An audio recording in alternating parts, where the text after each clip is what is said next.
Previous recording you watched dealt more with explaining the mechanics of navigating the course. In this particular video, we're going to just provide a little bit of an overview of the purpose of the course, some of the materials, and some of the grading and so forth. So you can see the course goals are broken up into three main discrete categories. We want to promote academic success. That's the biggest, most important thing we want to do is ensure that all of you are successful academically, and we'll talk more about that in the next module. Also, there's some life skills elements that we want to emphasize. And then finally, the reason that you all are in school is to engage in a new career. And so we want you to do some career exploration and just to be sure that you understand what it is that you're getting into, so to speak, by coming to college and pursuing a career. Course materials, very simple. There's going to be a textbook that you do not have to purchase. It's Teach Yourself How to Learn by Dr. McGuire. It's embedded into the course. It comes from our library. And then we have some online textbooks that are also embedded in the course. So the good news is any readings that you have to do will not cost you anything. There's no additional cost for the course. A little bit about the grading distribution. Now just understand that this is somewhat generic. Your instructor may use this if I am not your instructor, or it may be changed slightly, but this gives you a general feel for the elements of this course. And so there's four main graded areas. You're going to have some assignments, obviously, that you need to do, and that's 25%. You need to engage in discussions as an asynchronous online class.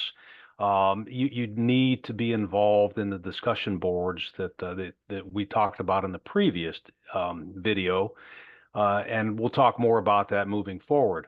You also have the career project where you're going to explore elements of your career, and then at the end you have a final reflection to wrap up what it is that you felt were the important elements that you learned from this course.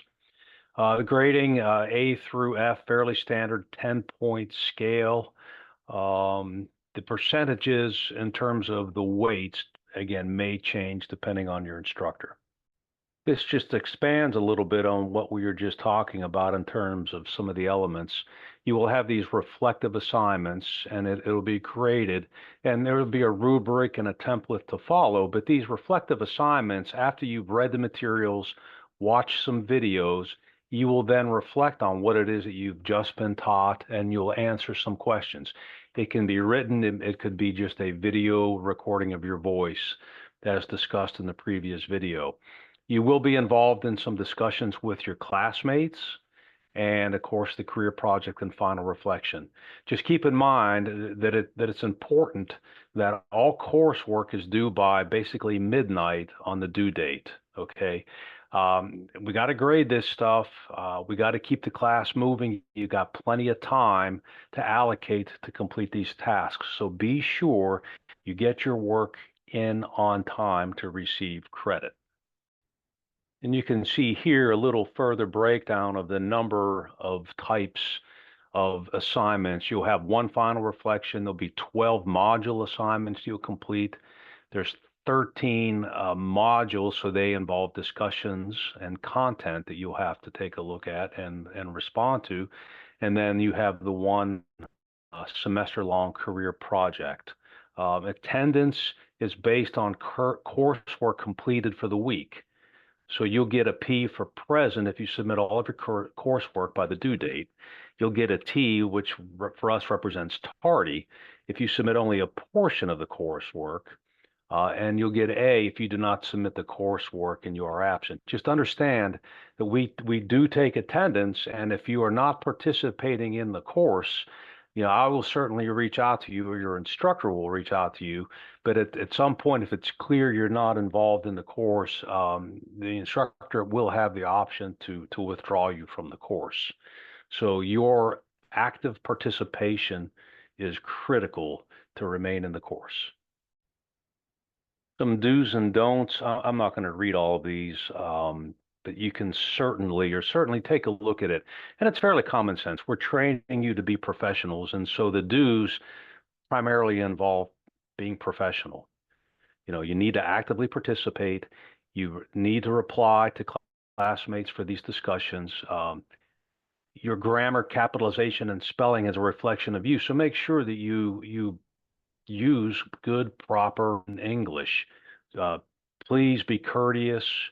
You know, email should begin with a salutation, and so forth. The don'ts, I'll let you look through that, but it's again pretty obvious.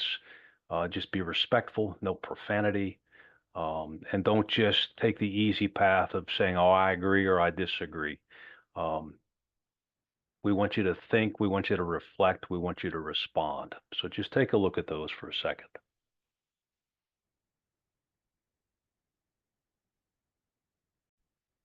Here are some tips for success, and this is a little bit long. I'll just hit some highlights. But the first thing, you're in an asynchronous online class, and so the dynamics are a little bit different than an on-ground course where you have interaction with your classmates and your instructor live. Here, the only way you can build relationships is to introduce yourself to the class and then continue to use the discussion board to join in these conversations. Just understand that this being online doesn't mean that it's easier or shorter. In some ways, it's more difficult because of the nature of the asynchronous online course. And so you need to allocate the time to be successful.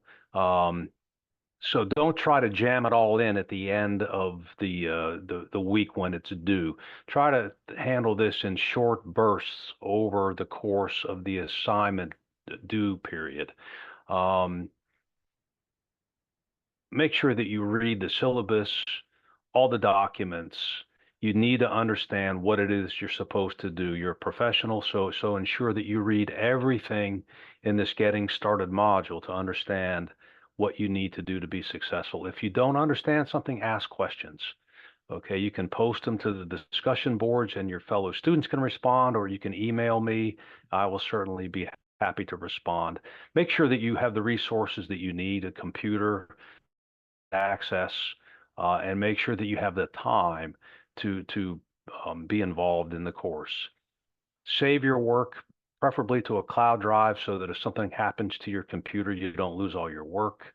If you're going to use a document frequently, it's probably easier to download it and have it there available for you. Make sure that you read all the announcements in the course in the news on the front page. Okay, these are going to be from your instructor. Often we'll have notices, changes, hints, and so forth. So don't just ignore all the news announcements. They'll change frequently. And the primary way that we communicate is email. Okay. And email's kind of gone out of fashion a little bit with a lot of the younger generation, but that is the standard for Midlands Tech.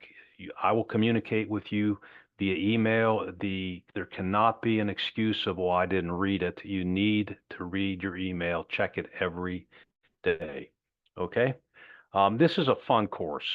Just be prepared, be organized, be proactive, and then you'll be successful.